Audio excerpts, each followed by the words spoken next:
to introduce Bob during the script writing session, because Paul wrote it himself. Schrader, he wrote it himself. We got it. Brian De Palma gave it to me. Michael and Julia Phillips got it. Whatever that story is. But a Raging Bull. By the time we got to do Raging Bull, we worked very closely together on the script.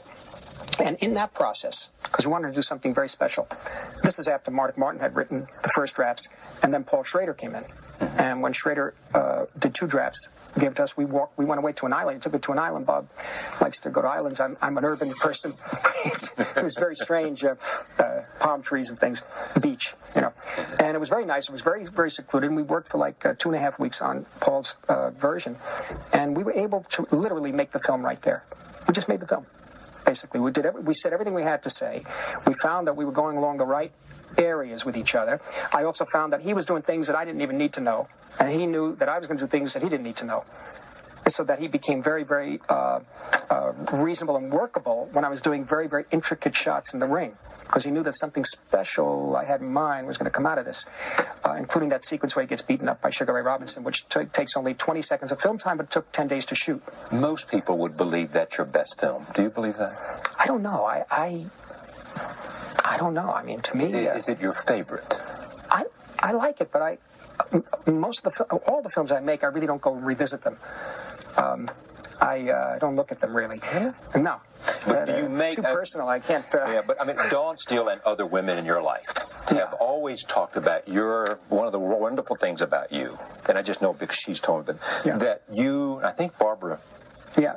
I think you talked about this too, is that you infuse them with your love of movies, all about movies. You are known as having this encyclopedic knowledge of film in terms of being able, for a whole series of films, tell you every credit that on the movie. At some point, I mean, really I can do that mainly from films in the 40s to the 50s to the early 60s. When I started working on films myself, I started seeing less of them. Yeah. But I think what we're really talking about is that it's not just movies. They're not just movies to me. They're, in many respects, having had asthma, my father taking me to the movie theater constantly because I couldn't play sports or anything. He never really talked to me very much when I was a kid.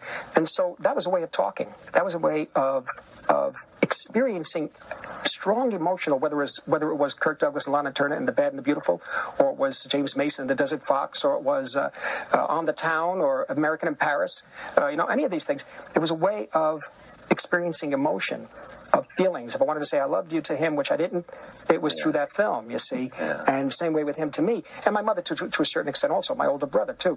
And so in a funny way, they're not just movies to me. It was a way of expressing emotion and a way of learning a little about life and using these as examples of how to live.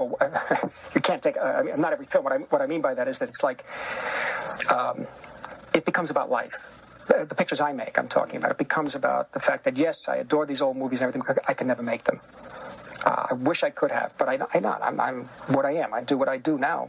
And in the process of making the picture, I tried to learn about myself, learn about life. And I think talking about infusing enthusiasm to other people about it's mainly about that, not about the films. I'll talk about a certain scene in another film that was made 20 years ago, and we can laugh about it, act out the whole scene, and then we go to shoot our scene, and we're sort of revved up for that energy level, you see. But there's a certain kind of truth in those scenes. There's certain kinds of truths in Vincent Minnelli's film version of Lust for Life, in scenes between Anthony Quinn and Kirk Douglas, where they're arguing about painting and art. Yeah. And then suddenly that snaps something, and you go off into another scene for yourself, and we try to find the truth in those things, and because the truth is enjoyable and painful and a lot of fun. All right, nice. That was a good one. Yeah, it was. It was very enlightening, right? Yeah. Would you like to jump into the Swan facts? Oh yeah, let's do it, man. All right. So my first one is the F-bomb is dropped 435 times Dang. in this movie, and for a while it held that world record. Oh wow. I think, and then it was knocked down by I think it's Summer of Sam, I think is the movie with Adrian Brody. Okay. So then, I guess they cursed more in that film, or say the F-bomb. Yeah. Fuck. Yeah. More in that film, and then Scorsese got his throne back with the more contemporary The Wolf of Wall Street. Yeah. Which which I think they dropped the F-bomb more than 600 Oh my times. god, that's a lot. I remember when that movie came out. I think that was a huge thing people were talking about on the news and stuff. Like, this movie is unsuitable for anyone. It's very raunchy. Yes. Going in when that movie came out, kind of veering off. When Wolf of Wall Street came out, I didn't think it was going to be my kind of movie. Mm-hmm. I went to see it, and because I love Scorsese, I gave him the benefit of the doubt, and I was pleasantly surprised walking out of that theater. No, it was a great movie. It's really not about stocks at all. No, I thought it was going to be like Wall Street, the movie Wall Street or whatever, something like that. And it's more about like how the craziness and how everyone does about this degenerate guy, and his life, and how he was just the ultimate hustler. He could do whatever he wanted, pretty much. Anyway, I love that movie too. Moving on. Originally, the head in the vice scene was created to draw attention away from the other violence in the film, and in the end, the MPAA never said anything about it. So Scorsese kept it in the film, but I guess that was a sacrifice film that he had shot just so that they would pick on that and leave everything else alone. Because to him, in his mind, he thought that was horrible. The vice, the head vice. Violence would make everything else pale in comparison. Pretty smart. It was. Most of the James Woods lines and scenes were improvised throughout shooting. Oh, wow. Okay, so So there's I didn't want to say that during when I was talking about the Chris scene in question, but there's their answer.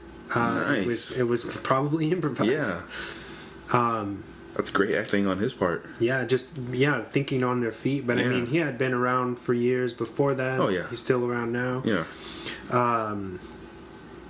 Most of the convos between De Niro and Pesci are improvised as well. Oh wow, that's a lot of improvisation. That's all their chemistry between each other. Yeah, that's insane. So Scorsese would come in and tell them where to start and where to end, and everything in the middle is them playing off of each other. That's awesome. And that's a large part of this movie is them going back and forth. Yeah, that's what I was gonna say.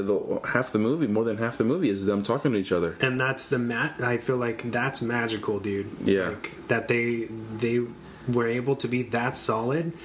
Like, because the dialogue, which is why I love this film, is so sharp. Oh yeah, all of it. Sharon Stone, everybody. Yeah. It delivers like top-notch performances, especially Pesci and De Niro. So finding that out is insane. That's cool. It's literally insane. Yeah, that's insane, dude. Wow, that's like mind blowing. Like, you told me that's cool. Yeah. The producers of the film said that the hardest part of the filming of this movie was getting people to drop the secrets of cheating within a casino. Because as we know, there's a few scenes in here where they talk about how people have set up these rigs and stuff. Yeah. And not. Of course, your everyday, especially in the industry, they don't know everything there is to know about the casino and the ins and outs. So you have to do research in order to be realistic. So I guess the producers are saying that was nobody wanted to spill the beans. Wow. They couldn't get anybody. It's funny to make a mob movie, and that's like the worst part. It's like such a small little bit. You know what I mean? And nobody wants to say anything about it. Oh wow. No snitching. Yeah. In the infamous scene at the end that we've already talked about, where Nicky meets his demise. Yeah. I guess when they throw the body in his supposed body in the hole, it's an animatronic dummy. Oh wow. Okay. Yeah. When he's like bloodied and kind of still moving, gasping for breath. Yeah. That's a animatronic. Is it? Did they say? Do you know why? Like he didn't want to get dirt thrown on him or something. No, it didn't. It didn't say why, but I would assume that would be okay. Yeah.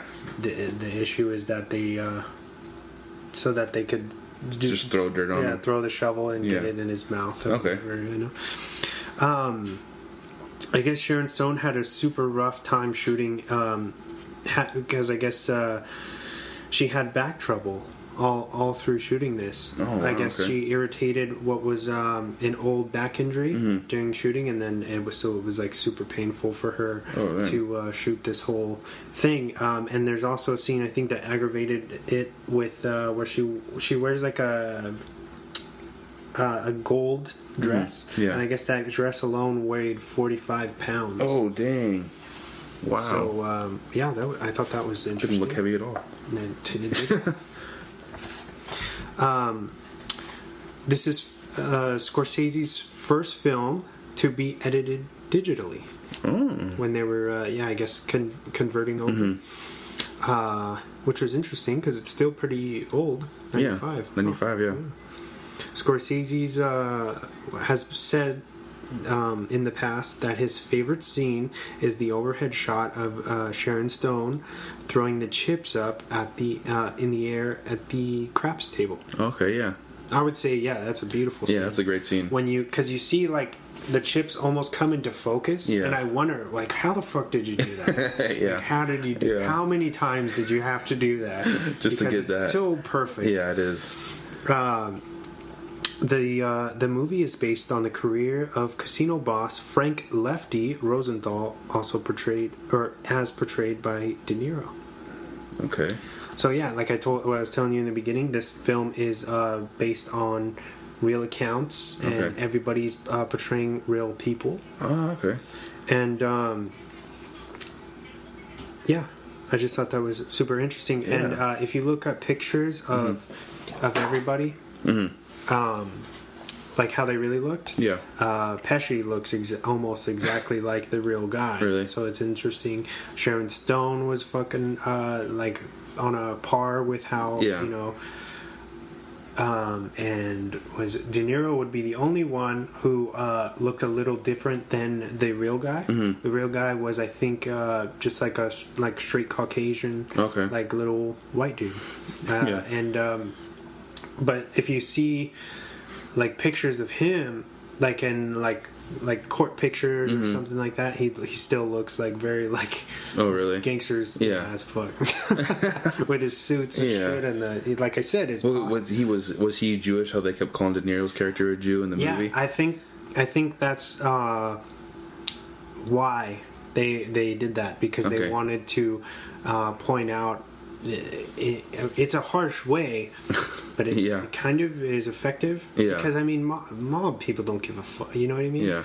They're not. I feel like that's thrown over. That's why in Scorsese's mob pictures, there's a lot of racial tension throughout them. If you pay attention, there's a lot of racism throughout, and I feel like that was a little way of making you a constant reminder of that he wasn't supposed to be playing an Italian. Yeah. And if you notice, he is the big boss and he has a lot of pull, but he never gets his hands dirty himself. Yeah. He has people do it for him. So that's very interesting. Yeah. But like they point out that he's Jewish throughout Like, the whole thing. A whole bunch of times. You Jew motherfucker. Oh, man, yeah.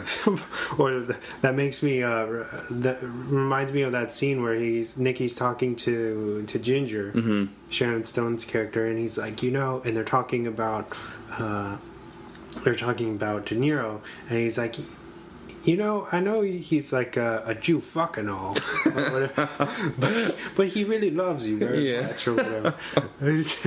Oh, man. That's the thing about this movie is everything is charming about it. Yeah. Even the racial slurs that they throw out are so funny when they shouldn't be. But they don't seem as bad just because everything flows so good. And I feel like, because they are, I don't know, it's weird to say, like, because they are, I don't know how to say it. I don't know, I just feel like it's I get what you're saying. Yeah. But yeah. Yeah. It It doesn't sound as bad. Yeah.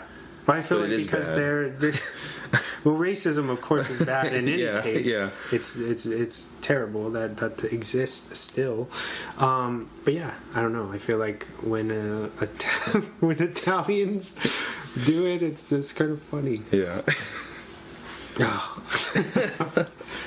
I'm sorry, guys. Oh, yeah. We are anti-racist. Mm-hmm. Just so you guys Just make it clear.